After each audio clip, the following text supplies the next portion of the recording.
So Katie, the football team had their first ACC game this week. Yeah, and it doesn't look too good for the Orange Page. I know, head coach Scott Schaefer knows that they have a lot of work to do to pull everything together. And came up short from an execution point of view. We try to be extremely creative. We dropped a pass. Wasn't good enough to get it done. So you go back to work, you try to get it better. But over at the SU soccer stadium, the SU women's soccer team brought home a W. That's right, Katie. It wasn't all gloomy on the hill. In fact, there were quite a few wins over the weekend. We've got 30 minutes of SU sports coverage, so stick around. This is On the Bench.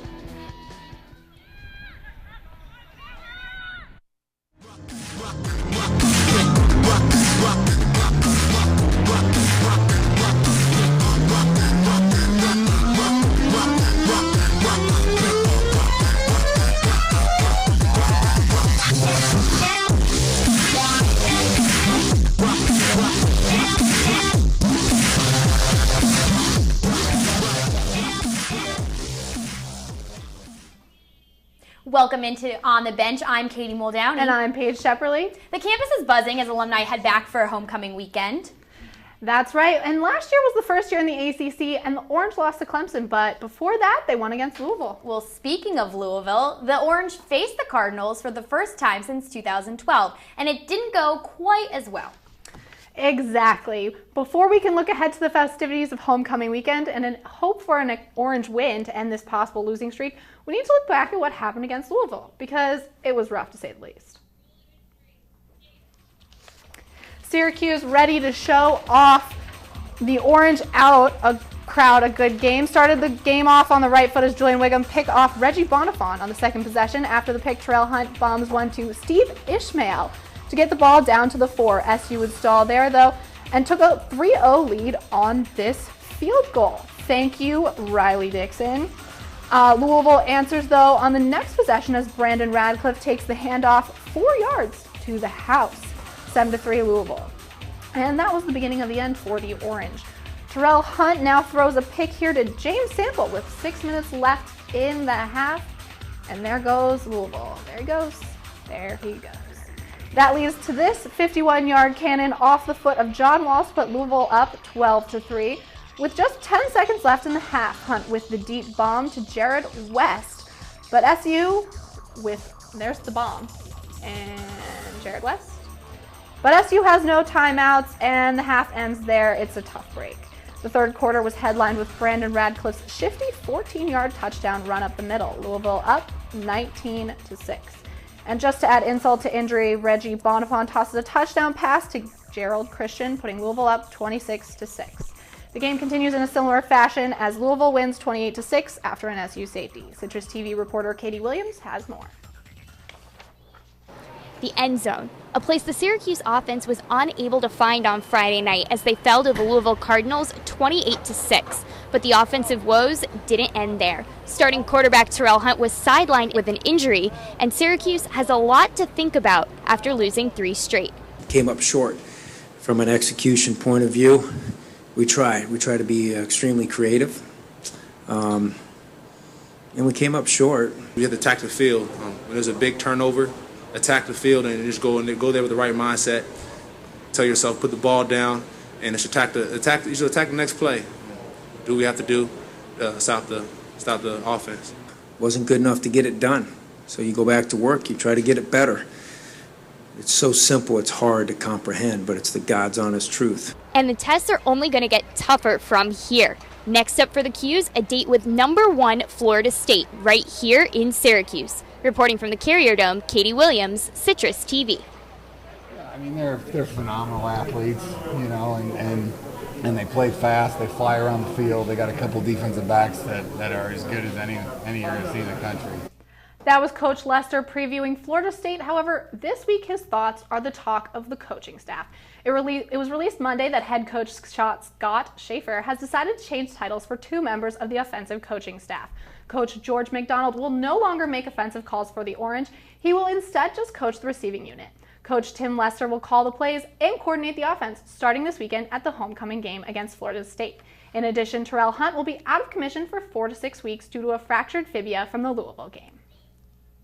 Welcome into our Citrus TV studios, football analyst Varun Raghupathi. So on Monday, it's announced that Terrell Hunt will be out for the next 4 to 6 weeks, which is basically the rest of the season. So coming into arguably one of the hardest games of the season so far for the Orange, Florida State, Syracuse has to depend on a new quarterback, but not just a new quarterback, but a new play caller with Tim Lester assuming offensive coordinating duties. So where does the offense stand in all of this? Well, it's certainly hard to argue that Florida State is the toughest opponent for Syracuse this year, the #1 team in the country, defending national champions. And it's going to be tough for Tim Lester and Austin Wilson because of that. It's really tough to learn how to be an offensive coordinator in a week. That goes without saying. But Lester not only has to step in, he's got to do it with a quarterback that's taken 20 snaps, or rather completed 20 or 11 passes out of 20 attempts for not even 100 yards. So for those two guys to both be thrown in against Florida State, the first game, really welcome to Division I college football, if you ask me. It's going to be a very, very tough road for those two. Even if they do manage to play well,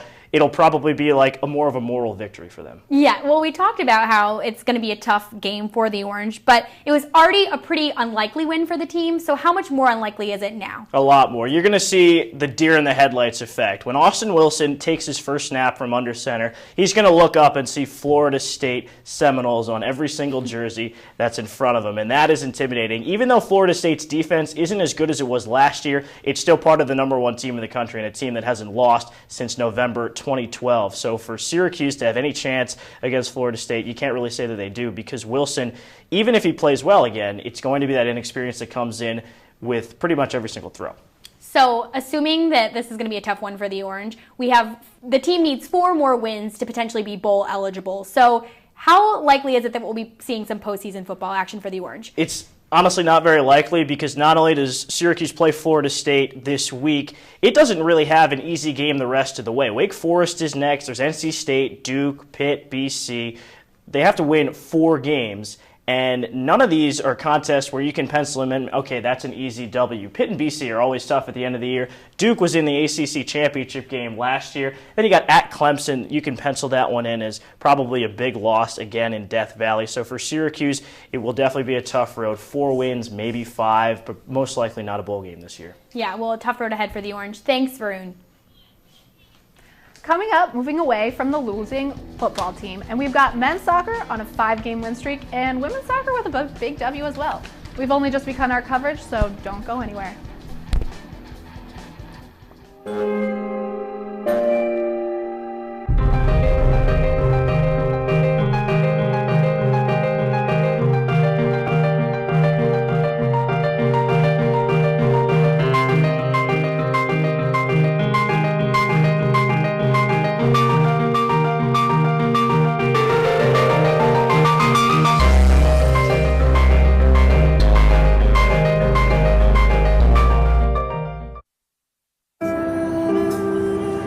You realize that 49 million Americans struggle with hunger? That's 1 out of every 6 Americans. These people are around us every day. They're our friends, they're our coworkers, their kids go to school with our kids. Sometimes we're not even aware that they're struggling. This problem is closer than you think. But so is the solution. Play a role in ending hunger. Visit feedingamerica.org/hunger and find your local food bank. Know what? What? Since I got adopted, I've learned a lot about these humans. I know. I mean, check out these two. It's Flirt City over here. Yeah, I noticed that. It looks like my human is definitely into your human. Oh, look! I think she's getting his number. Nice. Your human's got some sweet moves. Takes after his dog. Oh, look, they're doing that thing where they put their arms around each other. She kicked up a leg. It's like in the movies. That's awesome. Looks like we're going to be hanging out a little bit more. Coach Whedon's women's soccer team finally played a game back on the hill against Pittsburgh 2 weeks ago. Unfortunately for his squad, it wasn't a happy homecoming as the team lost 1-0. The team looked to have a little more luck at home last week when they faced against Boston College. The women's soccer team is getting ready to face Boston College here at the SU Women's Soccer Stadium, but we'll skip ahead to the second half and move right into as Courtney Bronson makes the save off Megan McDonald. Courtney Bronson is SU's freshman goalie, recorded a career-high 6 saves. Here another one off Stephanie McAfee. Bronson recorded her 3rd shutout of the season. Now on to freshman Alana O'Neill with her first career goal off Maya Pitts. It's a little celebratory for her very first goal of her freshman season. Moving on, here's her second career goal off Jackie Firazin. On a corner kick, finally SU's third goal by Stephanie Skilton. Syracuse wins 3-0. Oh, there we go. Syracuse wins 3-0 with that goal right there by Stephanie Skilton.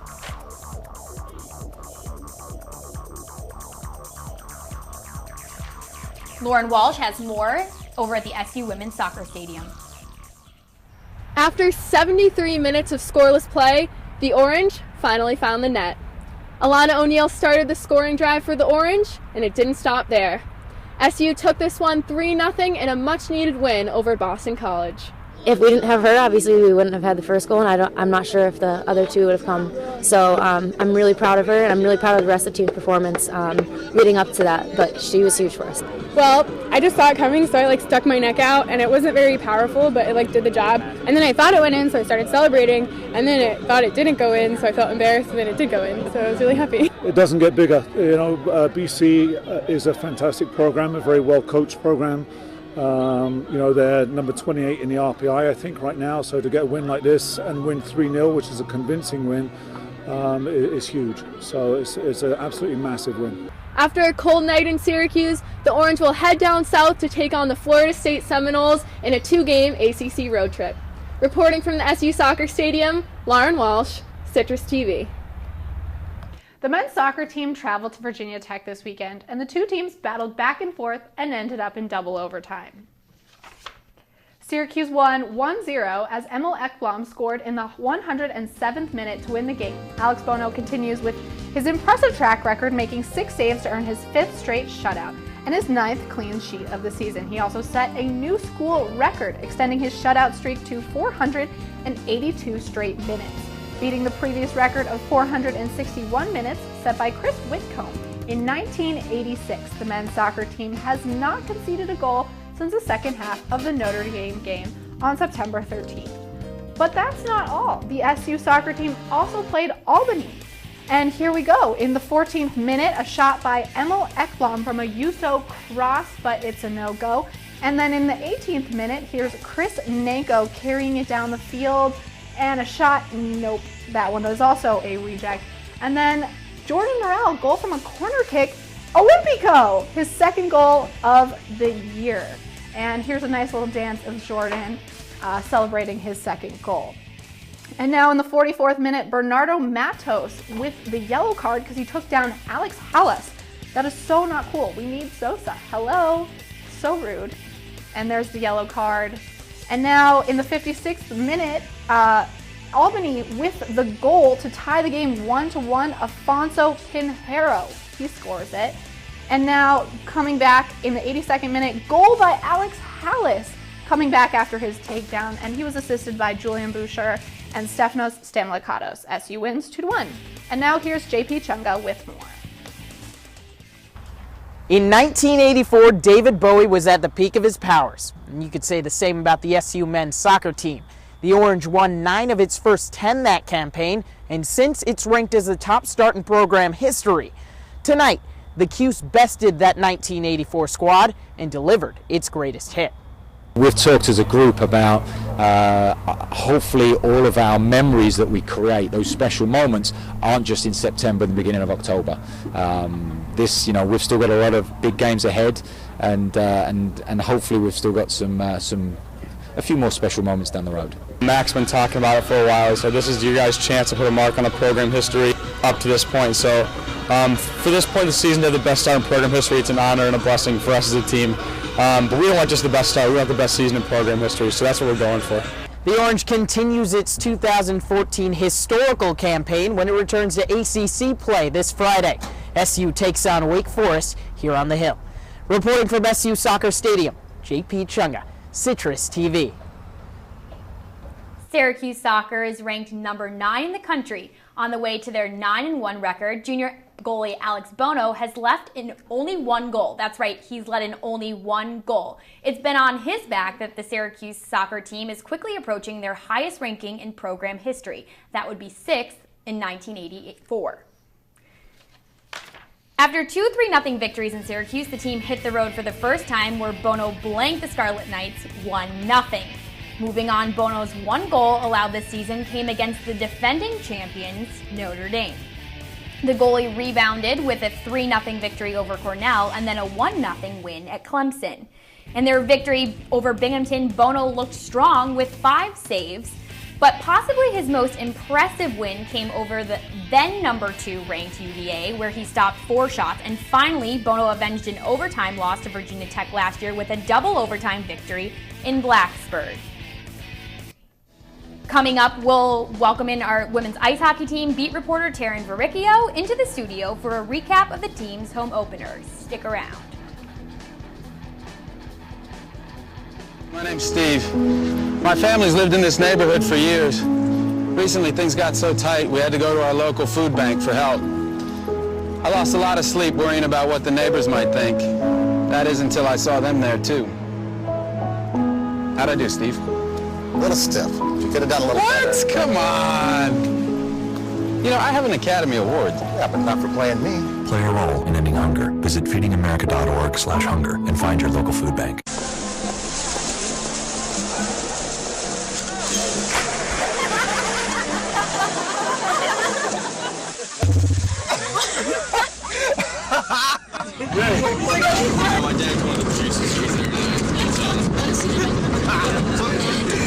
Bring this sweet.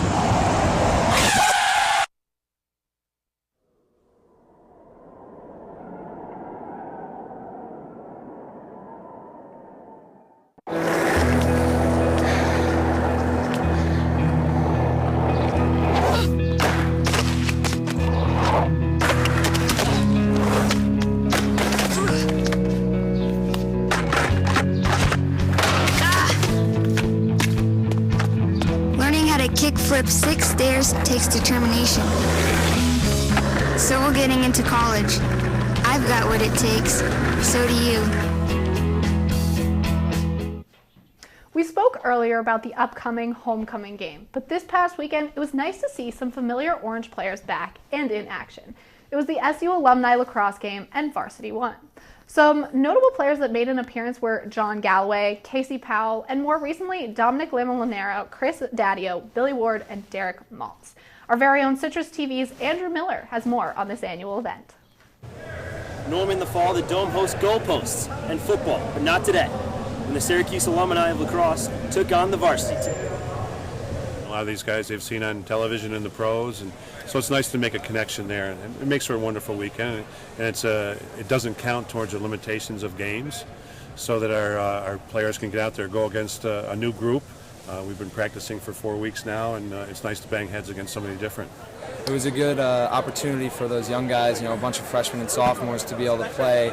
And, you're not going to play against better defenders than we did today. There's MLL All-Stars out there, first-team All-Americans out there. It's the most competitive year that we've had so far for goalies. So, it's a battle every day, and we're a pretty tight-knit group this year also. And so, it's fun coming out here, and we push each other every day to get better.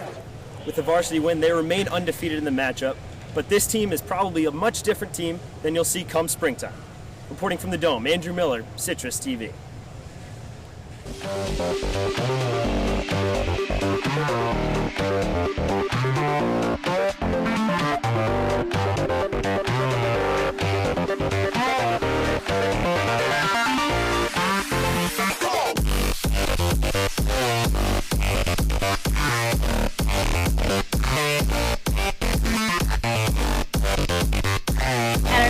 But that music gets me excited for the women's ice hockey start of the season. But coming off a loss last year in the CHA semifinals, the SU women's ice hockey team opened their season with a win against local rival Colgate. The competition immediately got tougher as the number 3 Boston College was next on the schedule. Well, 10 goals in a hockey game. That's how many the Orange gave up to Boston College, but the Orange did muster up 2 goals of their own, but the game was all Eagles from the start. Boston College scored 3 goals in the first period, and it was all downhill from there. The Orange gave up 4 in the second and 3 in the third for a grand total of 10 goals. Like I said before, 10 goals in a hockey game. The moral victory for the team: doesn't matter how much you lose by, it only counts as 1 in the loss column. Paige is on set with our women's ice hockey beat reporter. Paige, what's going on over there? Thanks, Katie. Now I'd like to welcome in our women's ice hockey beat reporter, Taryn Varicchio. So, Taryn, let's talk women's ice hockey. So the team had their home opener this past weekend against Colgate. How did the team look, and how do they look for this upcoming season? Well, as you may know, the team won 2-1 against Colgate, and that started the season off on a great high note. They won their first home opener game of the past 3 years. And sophomore Eleanor Haynes actually scored the first goal against Colgate, which is her second career goal. And her first and second goals have been against Colgate. So that was great irony and a terrific start for her season. And Coach Flanagan said that he thought the team did really well on the penalty kill, which they did. They blocked a ton of shots. SU had, with as many penalties as they had, to not let in a power play goal was extremely impressive. And a new goalie like Jen Gilligan, who just transferred in, for her to perform the way she did is just a terrific start to the season. That's awesome. So let's talk a little bit more about Jen Gilligan. She's new to the team. How is she adjusting as the new goalie? Well, she came in from New Hampshire, and she played 38 games with the Wildcats, a total of 422 saves, and about 2 goals on average for each game. So first off, with Colgate, she already did better than average. She only let in 1 goal. And against BC, they're a tough opponent. They were ranked number 3 last year. So, she had a tough job. She let in 7 goals in just the first 2 periods. So, she struggled a bit, but we're hoping that she'll be able to turn around against Northeastern next week. So we're going to continue to talk about goalies. The last 2 seniors last year were goalies who really held the team together. So let's talk about how the juniors are filling those senior roles this year. Well, there's 2 senior captains, Akane Hosoyamada and Julie Nair. And Akane is actually on her 5th year because she had medical hardship as a sophomore. So she's got 4 years under her belt. She's got experience with this team. She led the defensemen with 16 points last season. And then Julie Nair scored her career best 7 goals last season and started this season off with a goal against Colgate. So she's got it covered. They're both going to be great leaders with a ton of experience, and I think they'll lead the team in the right direction. Well, I'm really excited to see what the women's ice hockey has in store for us this season. Thank you so much, Taryn. Back to you, Katie. After starting the season 7-5 against non-conference opponents, Syracuse volleyball started off ACC play with 2 losses to NC State and North Carolina. The team had a chance to even their conference this weekend when they faced Notre Dame and Boston College. Well, unfortunately for Coach Yellen's girls, this weekend looked a lot like last weekend. 2 more ACC losses, their first coming at the hands of Notre Dame, 3-1. Sylvie Uatara led the Orange with 15 kills in that one, and then the Orange lost in straight sets to Boston College. Syracuse is now 0-4 in ACC play and 7-9 on the season. Now, the field hockey team played in Princeton, New Jersey, my home state, and I don't know if you've ever been there, but it's actually really nice and there's a lot of great shopping.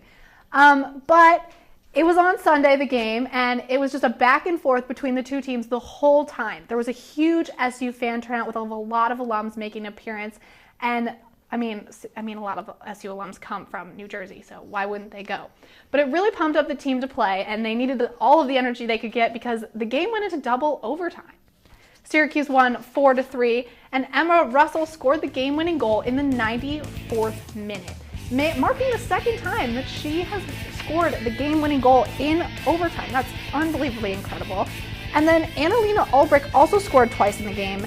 And after the game, head coach Angela Bradley said she was really proud of the girls for finding the endurance to grit out a win.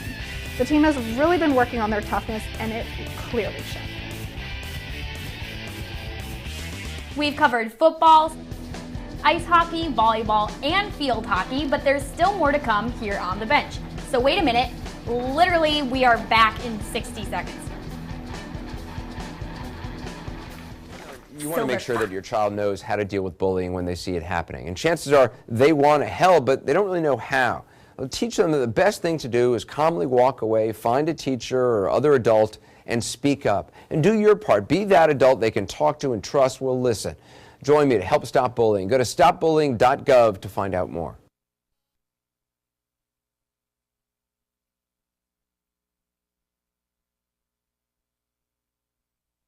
So, I just moved in with this family, and it's embarrassing. The little one, he likes to go outside and crawl around in the giant litter box. I don't know what he's doing. I mean, I was born and I knew how to use the litter box. Look at that! That's disgusting! Oh, poop already! You're making me nervous. Oh, okay, I can't look at this anymore. I really hope he grows out of this, for his sake.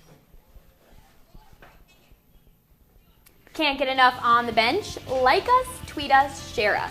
You can also check us out on our sports blog at sportsblog.citrustv.net and follow us on Twitter and Instagram at CitrusTV Sports. Don't forget those filters. And don't forget to visit the Citrus TV Sports Facebook page as well. And now, speaking of on the web, we're going to go to our tweets of the week. We'll start with the lovely Darrell Eskridge, and he had to say, "I love numbers. My favorite class was that math subject."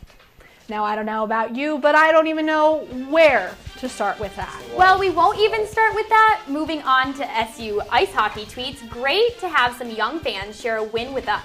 It's always nice to see the community come out and support the Orange. What great role models the players are for the young athletes. It's always nice to see them come out and play with the young ones. It's so cute. Speaking of role models, former Cuse lacrosse player Casey Powell tweeted, "As I drive to the hashtag Carrier Dome for Cuse alumni game, I only have at Bill McGlone 33 on my mind. Will play my hardest today in your honor, hashtag brother." Well, there's some Cuse pride there, but especially with homecoming weekend, there's a lot of Cuse pride on campus. But our final tweet, Yuso Pasanen, "First and last time I'll ever quote Miley Cyrus, we can't stop, we won't stop, hashtag dare to Cuse, hashtag dare to dream at SU men's soccer." You gotta love a Miley reference. That right is so funny. Miley's just hilarious. And Yuso, if you know him, he always is quoting One Direction, Miley Cyrus. He's just a character. Teeny boppers. Now we've covered everything from lacrosse to soccer. Let's see who our top performers are. And let's start with the bronze. Someone who used to go here, but graduated in 2011 and now works for Syracuse's rival Duke, John Galloway. He didn't do much during the game, but he returned to the hill in the men's lacrosse game. That has to count for something, right, Katie? I would think so.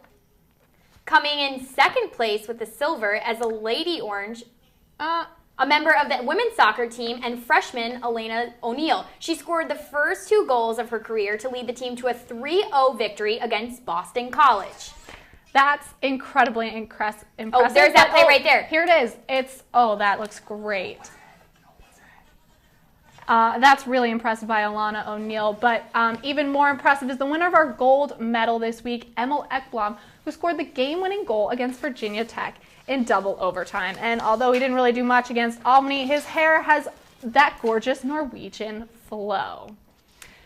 Now, that is all the time we have for today. Katie, I hope you're looking forward to the homecoming game. Okay, Let's so talk question with homecoming tailgate. Before we leave. Food is always my favorite, right? Okay, so I'm going to ask you a question, Paige. Are you a hot dog or a hamburger kind of person? I'm definitely a hamburger. Why? Cheeseburger. With cheese? I was going to say, okay, I have to go with the cheeseburger. Well, I'm really excited for all the hot dogs and hamburgers that are to come over at homecoming weekend, and Otto, I'm sure, will be running around having a good time. So what are you looking forward to most for homecoming? I'm honestly looking forward to the food. I am a cheeseburger type of person, but I will eat a hot dog, hamburger, cheeseburger, anything that you want. So I'm looking forward to the food. I think we're going to go get some food right now. I'm starving. That's all the time we have here today on the bench. For Katie Muldowney, I'm Paige Shepperly. Thanks so much for watching.